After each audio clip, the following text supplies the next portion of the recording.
कृष्णा कृष्णा हरे हरे, हरे राम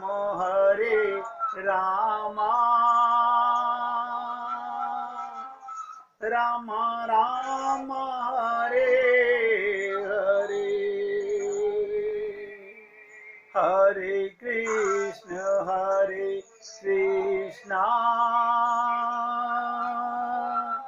कृष्णा कृष्णा हरे हरे, हरे राम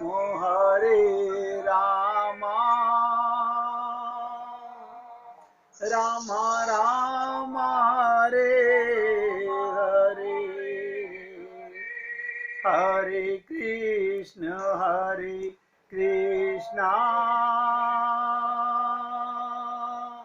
कृष्णा कृष्णा हरे हरे, हरे राम राम राम हरे हरे। सभी पुण्यात्मा ध्यान से सुने, ये मौका जब भी मिलेगा भगवत प्राप्ति का, मनुष्य शरीर में ही मिलेगा। और अब मिला हुआ है, मिले हुए मौके को तो हम गंवा रहे हैं। हम लोग मिले हुए मौके को गंवा रहे हैं। संत महात्मा तो केवल बता सकते हैं इस देह में हरि मिलत है, आप पाना चाहो या ना पाना चाहो, वो अपना काम कर चुके कि इस देह में भगवान मिलते हैं। अभी आपके ऊपर है, आप इसी देह में भगवान को ही नोट करो। हमारी और महात्माओं की, संत महात्माओं की सोच में अंतर क्या है? हम कहते हैं भी, माता पिता भी, भगवान भी, गुरुजी भी। अब भगवान कहते हैं ना, ही लगाओ, ही राम ही केवल प्रेम प्यारा, ऐसे समझ लीजिएगा। जब प्रभु राम ने लीला में लक्ष्मण से कहा कि भैया वनवास मुझे मिला है और माता पिता तो वृद्ध हैं, वन में जाना मेरा काम है, मेरे को वनवास दिया गया है, आप यहां रहकर इनकी सेवा कीजिए। लेकिन लक्ष्मण कौन है? ये गुरु हैं। देखिएगा, लक्ष्मण जी गुरु की लीला कर रहे हैं और आप और हम लोगों को समझा रहे हैं, लेकिन आप और हम लोग समझते नहीं। रामचरितमानस खूब पढ़ते हैं, खूब सुंदरकांड का पाठ करते हैं, लेकिन मानते नहीं। लक्ष्मण जी ने क्या कहा? मैं ना दशरथ को जानता हूं, ना माता सुमित्रा को जानता हूं, मेरे तो केवल माता पिता सब कुछ तुम ही हो, त्वमेव सर्वम मम देव देवा। ये आप और हम सब लोगों ने एक बार नहीं 1000 बार सुना होगा, लेकिन नहीं समझा। जहां समझने की चीज थी उसको नहीं समझा हमने। अब बताइए, कल्याण करना भी चाहते हैं और कल्याण का मार्ग भी है, मनुष्य शरीर भी मिल चुका है, लेकिन फिर भी पता नहीं क्या सोचते रहते हैं अपने मन के अंदर। हम लोग क्यों नहीं दृढ़ हो पाते? हम क्यों संकल्प नहीं कर पा रहे?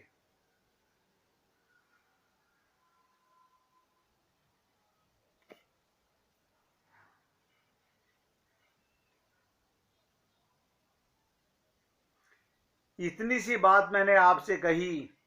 भगवान बड़े दयालु हैं, उनकी दया सब पर बरसती है।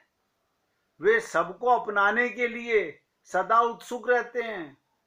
कोई उनकी ओर एक पग चले वो दौड़ते हैं, लेकिन हम लोग भगवान पर ही संदेह करते हैं। और आपको करना क्या है, इतनी सी बात कि मैं जैसा हूं, बस हृदय से गाइएगा, हरि जी मैं तो जैसो तैसो तेरो,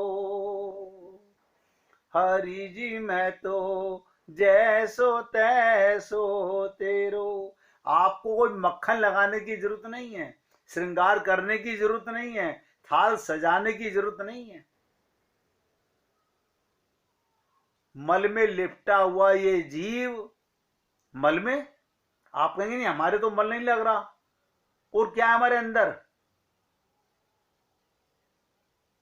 माया में लिपटा हुआ मल के ही समान है। ये माया ही तो अंधकार है, इसमें लिपटा हुआ जीव अनंत जन्मों से, लेकिन नहीं समझ पा रहे। और भगवान हमें अपनाने के लिए पूरी तरह से तैयार हैं। भगवान ने कभी आपको टाला नहीं।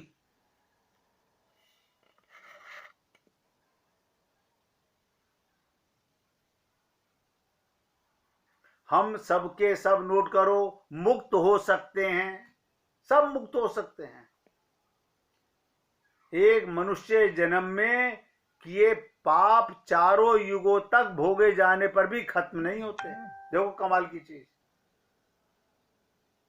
आपको और हमको पता नहीं हम इसी जन्म में कितने पाप कर चुके होंगे। ये 84 लाख योनियों में कर्म योनि तो केवल एक यही है, बाकी सब तो भोग योनियां हैं। इसी कर्म के एक एक सेकंड का हिसाब भगवान के पास नोट है। और मैंने कहा आप चारों युगों में इसी शरीर के किए हुए कर्मों को भोगते हैं हम लोग। लेकिन भगवान कहते हैं जो मेरी शरण में आ जाता है मैं उसके सारे पाप ताप जला के भस्म कर देता हूं। कृपा माफ कर होने से मुक्ति होती है, अन्यथा मुक्ति होना असंभव। नोट करो, कितने यज्ञ कर लीजिए, कितनी श्रीमद् भागवत महापुराण गीता रामायण सुन लीजिए, कुछ नहीं होगा। मैं इसीलिए आपसे रोज निवेदन कर रहा हूं, बार बार इसी शब्द पर जोर दे रहा हूं कि शरणागति में कुछ भी तो नहीं करना, बस पुकारना है, सच्चे हृदय से पुकारना है। अपने शब्दों में पुकारिएगा, मेरे शब्दों से नहीं, जो आपका हृदय का भाव हो उससे पुकारिएगा भगवान को। अभी भी हमारे कितने जन्मों के कर्म बाकी हैं हमें पता नहीं है, सब पाप बाकी हैं हमारे। और मैंने आपसे कहा मनुष्य जन्म में ही किए पाप लागू होते हैं, क्योंकि अन्य योनियां केवल भोग योनियां हैं जिनमें पुराने कर्मों का फल भोगा जाता है। और दूसरी योनियां भी कर्म होते हैं, ऐसी बात भी आती है, परंतु उनका फल भोगना नहीं पड़ता, इसी जन्म के कर्मों का फल भोगता है जीव। इसलिए आप और हम लोगों को सबको मौका मिला हुआ है। मैं तो हाथ जोड़ के निवेदन करता हूं, किसी को समझ नहीं आता आप एक बार नहीं 50 बार पूछिए। भगवान की कृपा से अनंत जन्मों के पाप माफ हो सकते हैं, नष्ट हो सकते हैं, समाप्त हो सकते हैं। आप अपनी इच्छा से कितने ही जप तप कर लीजिए, कितना ही दान कर लीजिए, हमारे पाप कभी समाप्त नहीं हो सकते। इससे ये सिद्ध होता है किसी भी मनुष्य को परमात्मा की प्राप्ति से निराश नहीं होना चाहिए। कितने ही जन्मों के पाप हों, इस मनुष्य जन्म में सब पापों का नाश हो सकता है। अब मनुष्य शरीर हम सबको मिला हुआ है। लोग कहते हैं अभी हमारे सर पे इतने काम है। अरे बाबा, उनको काम तुम्हारे सर पे नहीं है, तुम्हारे सर पे तो एक काम है, भगवान की शरण चले जाना, बस। अब आप देख लीजिएगा, इस एक काम को करने के लिए कितने युग तो हमारे गुजर चुके हैं। भगवान ने कहा ना, माम एकम, तुम बस मेरी शरण में आ जाओ, एम त्वाम सर्व पापेभ्य हो। लेकिन हमारी खोपड़ी में ये बात बैठती नहीं। सोचिएगा,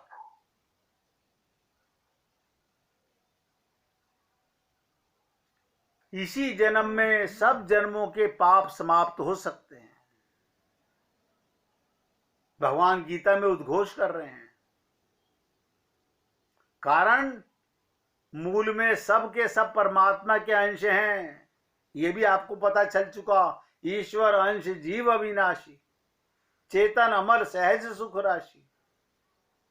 मुक्ति स्वाभाविक है, बंधन माना हुआ है, कोई बंधन नहीं है।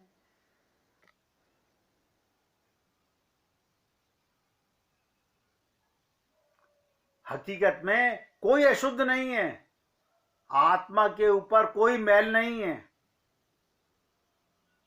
जिस दिन सरेंडर करेगा उसी दिन सारे मैल धुल जाते हैं, सारे पाप समाप्त हो जाते हैं। वैश्या गणिका को भगवान अपना सकते हैं, अजामिल पापी को भगवान अपना सकते हैं, धुंधकारी का भगवान कल्याण कर सकते हैं। लेकिन आप और हम लोग अपनी बुद्धि को ना तो गुरु को सरेंडर करना चाहते हैं, ना प्रभु को सरेंडर करना चाहते हैं। मैंने कहा ना, हम आत्मा से सब शुद्ध हैं, आत्मा से कोई पापी नहीं है। अशुद्धि आई हुई है, मानी हुई है, कितना ही बड़ा पापी क्यों ना हो, उसमें शुद्धि हरदम रहती है। वो अपने को शरीर मानता है, ये सबसे बड़ी अशुद्धि है, यही सबसे बड़ी अशुद्धि है। इसलिए मैं आप पुण्य आत्माओं से निवेदन करता हूं, बार बार करता हूं, रोज करता हूं और करता ही रहूंगा। हम सब के सब मुक्त हो सकते हैं, इसमें आश्चर्य की कोई बात नहीं। अब मैंने कहा ना, किसी को समझ नहीं आता तो पूछिए ना, कोई कंपल्शन नहीं है, कोई जिम्मेदारी आपके ऊपर नहीं है, क्योंकि आप करता हो ही नहीं। हम सबने अपने आप को कर्ता मान रखा है, मेरे ऊपर इतने काम है। अरे कोई काम नहीं है, असली काम है केवल भगवान के सरेंडर करना मन को, बस। फिर भगवान करेंगे सब काम। अभी भी भगवान ही कर रहे हैं, अभी करते हैं, हम उसके भोगी बनते हैं। उसके बाद सरेंडर करने के बाद जो भी कर्म होंगे वो भगवान ही, हमें कोई भोगना नहीं पड़ेगा। और देखिए, मैं रोज बोलता हूं आप लोगों से, किसी को समझ नहीं आ रही तो हाथ जोड़ के निवेदन करता हूं, पूछने में शर्म मत महसूस कीजिएगा। ये छल कपट काम नहीं आने वाले। भगवान का बनके संसार में मौज लेनी है, आनंद लेना है, क्योंकि आनंद ही की संतान है। ये अगर पता चल जाए और आनंद की शरणागति में जीव चला जाए तो मुक्त है, सदा से मुक्त है। आत्मा का कोई बंधन नहीं है, लेकिन हमने शरीर मान के अपने को बंधन में डाला हुआ है। इससे बड़ी अज्ञानता और क्या होगी संसार में। और देखिए, कमाल की चीज, आप और हम सब लोग अपने अज्ञान को छोड़ना भी नहीं चाहते। दुख भी होता है कई बारी कि देखो कैसा जीव निकृष्ट है, सब जानने के बावजूद भी अपनी त्रुटि को भूलना नहीं चाहता। मैं तो आपसे निवेदन कर रहा हूं, आप बार बार सोचिएगा।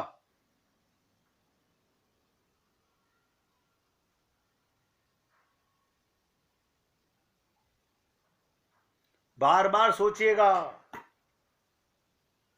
जो आप कर रहे हो उपाय वो छल कपट हैं।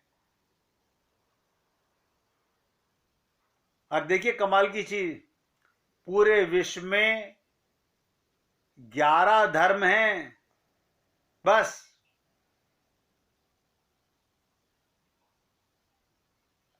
और 11 के 11 धर्म शरणागति की बात करते हैं अपने अपने शब्दों से। और ये जीव अनंत जन्मों से सुनता है, जी हां जी हां करता है, लेकिन सरेंडर नहीं करता। क्या कहता है? बस ये काम कर लूं। अरे बाबा, ये काम तुझे करना ही नहीं, भगवान को सरेंडर कर दे, काम अपने आप होंगे। करते हो तुम कन्हैया, मेरा नाम हो रहा है, ये भ्रम मिट जाएगा कि मैं करता हूं। इसलिए आपसे मैंने निवेदन किया, इस बुद्धि योग को पाकर, बुद्धि का सरेंडर करके जीव भगवान को देख सकता है। इतना ही नहीं, असीम शक्ति ईश्वर ने दे दे तो ईश्वर अनंत आनंद को मानव सहन भी नहीं कर सकता। ईश्वरीय आनंद तो बहुत दूर की बात है। मृत्यु लोक का जीव स्वर्ग का सुख भी नहीं भोग सकता। यहां पर अनंत आनंद को सहन करने की शक्ति प्राकृतिक इंद्रिय मन बुद्धि में कैसे आ सकती है? इसलिए दिव्य शक्ति प्राप्त महापुरुष के सभी कर्म दिव्य हो जाते हैं, इसमें संदेह नहीं होना चाहिए।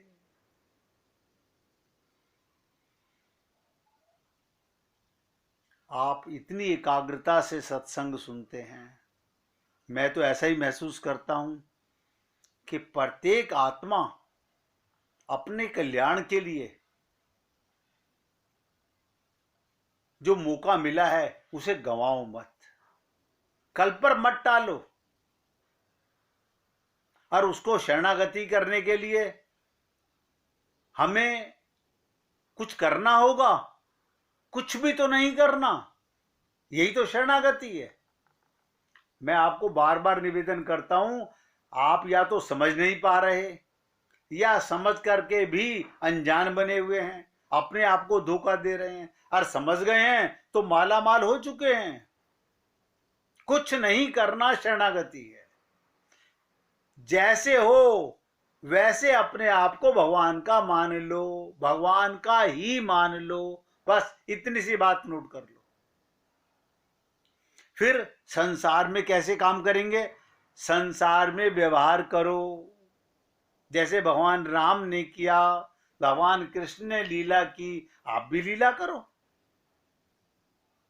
सबसे प्रेम करो, किसी से नफरत मत करो, सब में भगवान को देखो। अभी तक तो हमारे अंदर मन में चलता ना, ये मेरे अपने हैं, ये मेरे अपने नहीं है, ये मेरे खास हैं, ये खास नहीं है। जिस दिन आपको भगवान की आंख मिल जाएगी, भगवान की कृपा मिल जाएगी, जित देखूं तित श्याममयी है। राम नाम का चश्मा चढ़ जाएगा,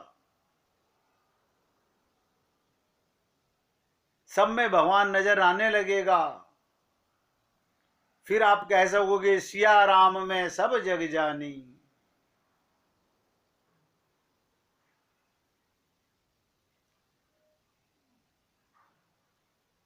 इसलिए मैं आपसे निवेदन कर रहा हूं कि केवल शरणागति, क्योंकि देखिए एक बार हमारे शरणागति होते ही आपको नहीं पता कितना बड़ा भजन, कितना बड़ा भ्रम, कितना बड़ा बोझ हमारी बुद्धि पे से उतर जाएगा, केवल शरणागति से। अभी हम लोग जानने में लगे हुए हैं, फिर जानना नहीं, फिर मस्ती की जिंदगी है। जितने जीवन में रहोगे शरीर में, यहां रहो या कहीं भी रहो, भगवान के बन के रहोगे। एक बार, इसी को कहते हैं लोहे का पारस से छू जाना, जीव का परमात्मा को सरेंडर कर देना आत्मज्ञान है। और आत्मा जो मानने लगता है फिर उसको कोई दुख आने का मतलब ही नहीं, दुख है ही नहीं। दुख तो हमारी माइक बुद्धि सोचती है। अब देखिएगा कितनी बड़ी चीज है, आप और हम सब लोग इस शरीर को बूढ़ा होता हुआ देख रहे हैं, लेकिन फिर आप अपने को शरीर नहीं मानेंगे, आप अपने को आत्मा मानेंगे। हमने वो काम कर लिया जो इस शरीर में करना था। अब आप सोचिएगा, आपने असली काम तो अब तक किया ही नहीं जिसके लिए शरीर दिया भगवान ने। जिस काम के लिए ये देह मिला वो काम नहीं किया तो फिर क्या खाक किया। इसलिए हे पुण्य आत्माओं, निवेदन कर रहा हूं, हृदय से भगवान को शरणागत हो जाइए और प्यार से कहिएगा, दीन बंधु